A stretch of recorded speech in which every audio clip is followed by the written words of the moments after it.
Welcome to the future, everybody. I'm blasting Covenant in the face using a Bluetooth Xbox controller on my phone because of Project xCloud. My name is James. This is Game Pass running through my phone via Microsoft's Project xCloud beta, which is currently available if you have the Ultimate Game Pass subscription. I'm capturing things a little bit differently today, as you can see. Hello, everybody.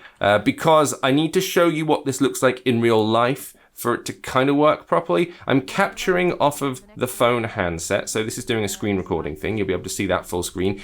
Not gonna look as good as it was if I was capturing using Elgato or something, but it's Android. I gotta do what I gotta do. And I'm obviously filming this just to show you what it looks like in real life, what the latency is like, the lag between my making movements here and them appearing on the screen.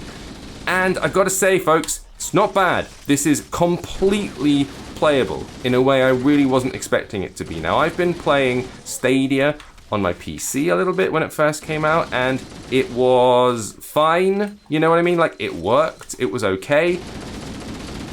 The resolution was decent, and I've got a very good, solid internet connection, so I didn't have too many problems. There were some people on staff at Pocket Gamer who have the One Plus phone, for example, which is the phone that currently allows you to use Stadia, and they found it quite choppy.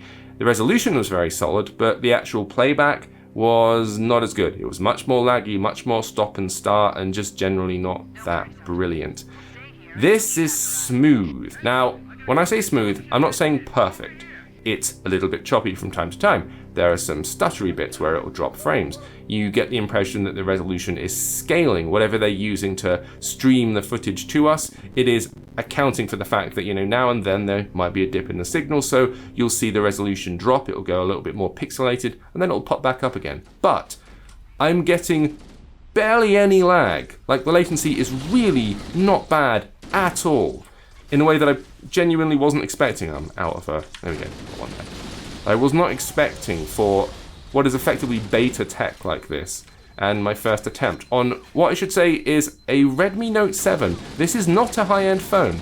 This is a kind of £100-ish imported phone that I've been getting for a few years now because I really like them. They've got a massive battery. They're dead good. And for that reason, I know it should make a difference, right? It's streaming tech. It should not make a difference what you're running it on. That's the whole point of streaming tech. But I still had my doubts that maybe it was going to struggle on lower-end phones. No, it's absolutely sturdy as hell. I can totally play this. If I was in a hotel room somewhere with a decent internet connection and, I wanted to tap into my Games Pass and carry on playing my games, I can see myself doing this. And that is an interesting proposition for the future of mobile gaming, which is really what this is all about. The idea that this is going to take over us owning hardware. We're not going to wind up buying actually massive consoles anymore. There's a good chance that the Xbox Series X and the PlayStation 5 could be the last gen consoles. And really, those consoles are not about the hardware. You saw Microsoft pushing the Game Pass. The reason they're pushing that and the reason there aren't that many launch titles, if any, Halo Infinite's been pushed back, is because it's not really about the launch titles. It's not really about the hardware. It's about getting you to buy Game Pass, because Game Pass is the future. A subscription service. The Netflix of games. It gives you access to your games anywhere, including your phone. And the kind of secret to it all, the thing that would make it work or not work, is if you booted it up, you put your phone on, you connected your Bluetooth controller, and it was playable. If it is, great, this is viable, and if not, it was going to be a shambles. And I think that's a little bit what we've seen with Stadia, where the tech works good on the PCs, but there are no games, and it's a bit choppy and not so good on the phone. Like, you don't really want to play it on your phone. I can see myself doing this, that this is good, genuinely decent. If I dive in here and you can see the menus, me flicking backwards and forwards, this is good stuff. I'm stunned how well this works.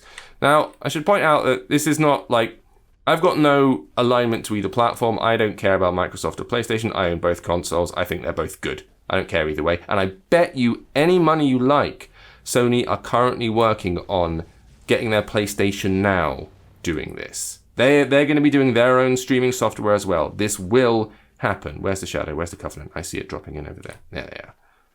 So look out for Sony's answer to this. But this is my first experience using the remote system, and I was really curious to see how soon it would be before I forgot, you know, whether I just started playing or whether it felt weird or looked bad or something like that.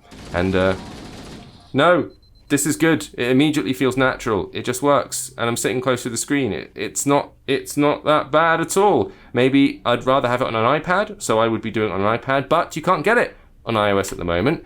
It seems that Apple have blocked Microsoft's attempts to get this live. So they did the beta on it, and then they stopped the beta, and they announced the release date for the Android version and not the iOS version. So let me tell you, I don't think it's going to be coming to iOS for some time, if ever, which is kind of damning because, you know, Microsoft, sorry, I keep saying the wrong companies here, Apple don't necessarily want you to be playing Microsoft games on their system. They want you to be buying Apple apps. That's what they want from you. So if you're on an Android phone, this is your future. It might be that Apple exclude themselves from the party, and that'll be really problematic for them in the long run, but we're going to have to wait and see. Point is, this is running, this works, and frankly, I'm as surprised as you are. That's Project xCloud. Thank you for watching. I'll see you next time.